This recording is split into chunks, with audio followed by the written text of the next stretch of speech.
Hi, Jurgen. I was intrigued what you said in the earlier section. The physical dangers to players at the moment are obvious given the amount of games that they're having to play. But you mentioned mental health.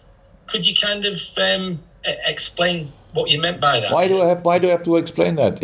I'm not more an expert than you are. So you could write this article without my voice. It's 100% clear that the whole situation is a challenge for mental health for all of us. Not sure how often you can go outside and stuff like this. The boys are under massive pressure. They're always, yes, I know they're well paid for that, but they're still human beings. And now they go home and have to stay there until they go for the next training session. The families cannot go out because we have all COVID restrictions, and the boys get tested twice a week, Premier League and then Champions League. Test as well, and that means for the family, so they have to stay at home. So when the kids go to school, it makes it even more tricky. So the kids come home, you cannot let them out really for playing. So it makes the time really intense. That's all mental health. And it was more about how you can monitor that and make sure that. That's the problem. That's the problem, that I have to monitor it or whatever, because the problem is obvious, but. The decisive people have to think about it. If I understand the word monitor right, does it mean that I have to mention it, or what do you think? What is monitor? Have to kind of gauge it. Have to look at each player individually and see how they are. That's the job we have to do. That's what we always do. We have my door is as open as possible. We have. A lot of talks. You judge the boys. You look in their eyes. You stuff like this. You hope they tell you if something is not going the right way, and all these kind of things. But there's no guarantee. There's no guarantee. We just have to. And I know already that now people will say, because he fights for the 5 subs, and now he mentions that I cannot help these people.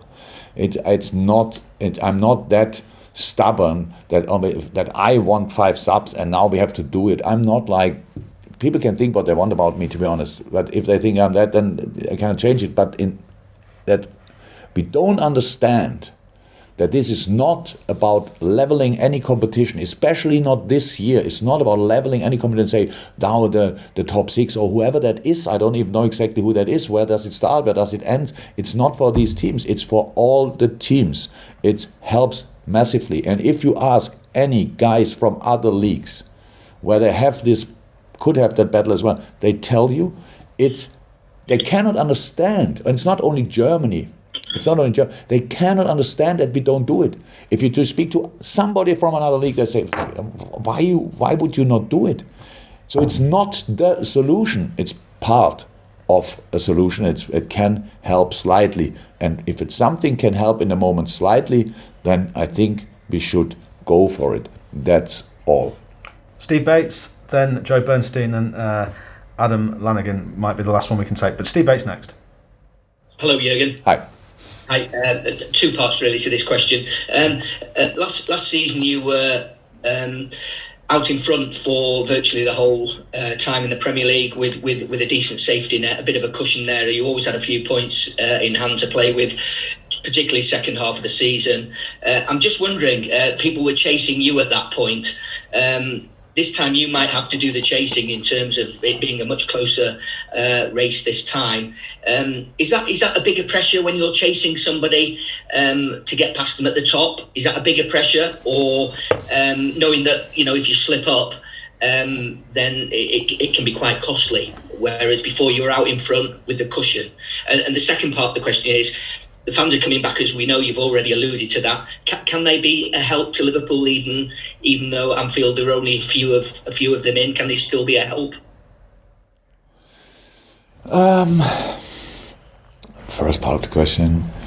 So I don't feel that we chase in the moment anybody or somebody chase us. If I watch football games, then I see that Tottenham is doing obviously pretty well. That Chelsea is, for me in the moment, looks like the favorite, biggest squad, great play football, found together now after maybe, I don't know, can't remember it anymore, but maybe kind of a little bit of a rusty start if it was. But now they are full in and have unbelievable opportunities to change between the games and stuff, like from one game to the other. So that's it. You watch it on that, but we don't chase them. We play them when we play them. So and that was how we saw it last year as well. Pressure is there, but it's about yourself, how much you think about that. To be honest, the pressure is there to win a game, and our pressure is that we want to win against Wolves. But we play only Wolves that weekend and nobody else. So all the others can play against each other or not, and then they will collect points. And it's always like this. That's much too early to think about who is ahead of who or whatever. It's just a situation. I said before, this season is not about setting a target and going for it. It's about getting through it with the best possible football you can play. And that's what we try to do. And it differs from weekend to midweek sometimes because of some circumstances, but it's still the target for us all the time. Be fully focused on the next game, the next opponent, and don't think, especially not that early, about other results. The second part... Will having fans back help? So, again, I said having fans back. If I say now it helps, I'm not sure. Then Chris Wilder will say that it's not okay that Liverpool has supporters and Sheffield United not. He said it already. So if Sheffield United would have supporters and Liverpool has not, I wouldn't. Then it's the other way around. I cannot change that. The situation is not for that. Why do we talk about these kind of things? Is it advantage? I don't know. We will see. Is it nice for the people to get back? Yes, it is very nice. I'm really happy for the people that they can come in the stadium. Do I expect that 2,000 people will push us through a difficult game and we will win because of them? No, I don't expect that. I know we have to help ourselves, and then we will see what kind of atmosphere we can create together, and I have no idea about it, how it will be. So, but it's just a situation, a moment that we really, some are allowed and some are not, and that can change in the next few weeks. Hopefully it doesn't and just improves for all of us, and everybody can have supporters in the stadium, but as long as that it's not the case, we have to take it like it is. Okay, Joe and then Adam to finish. Joe first. Jurgen, the consistency of your front three, Firmino, Mane, Salah, has been just remarkable over 2 or 3 years. Now, for the first time with Jota doing so well, I think fans and us, we look at your starting team sheets now for the first time with interest, who's going to play. How are Mane and Salah going to cope with that? They are world stars, they've got massive following, they want Ballon d'Ors, they want golden boots. How are they going to respond to the competition?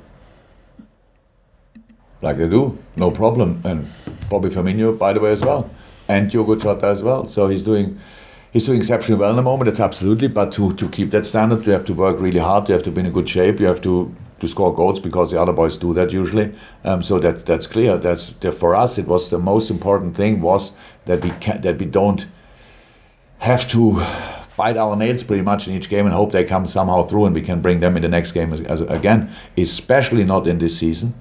And that's not a real luxury situation because there's only one player, and it's the only position in the moment, the only front three line where we have more players than we can line up in one game. I would say all other positions is pretty much who can walk will play or will be a kid. So, and both is fine. But there's nothing bad in that situation. They deal all that. They wouldn't be who they are. They wouldn't be where they are if they couldn't deal with a situation like that. They're completely fine with Diogo. Diogo is fine with them. So they're happy. They're overly happy that he had that brilliant start, as I am obviously. But now that's already gone. Now we have to carry on. Brilliant. Final question before we finish, Adam, and that's it. Jurgen, you said earlier that football isn't half as enjoyable without the fans. Therefore, how much admiration do you have for how the players have performed in the last 6 months in such unusual circumstances in the grounds? I have a lot of admiration for my players, but actually not for that reason, to be honest, because I expected that. That's what we have to do. So I love a full stadium. So I really love it. The energy, everything, the vibes, everything. It's just great. It's not for me not to compare with any other event. This is when I enjoy the most of all other things I like as well. But it's our job is to play the best football we can. in a stadium, when the stadium is against you in a away game, for example, it's our job to do. In a stadium when all support you, it's our job to do still. You still have to bring it on the pitch. And in an empty stadium, you have to do it. There's no reason not to deliver. But I'm happy with a lot of the performances. What we asked ourselves for was that we have to create now the atmosphere alone on the pitch.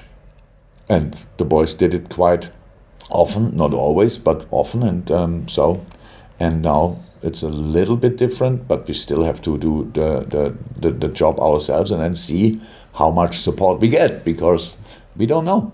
We don't know yet. We will see. And hopefully I can say more about that after the game.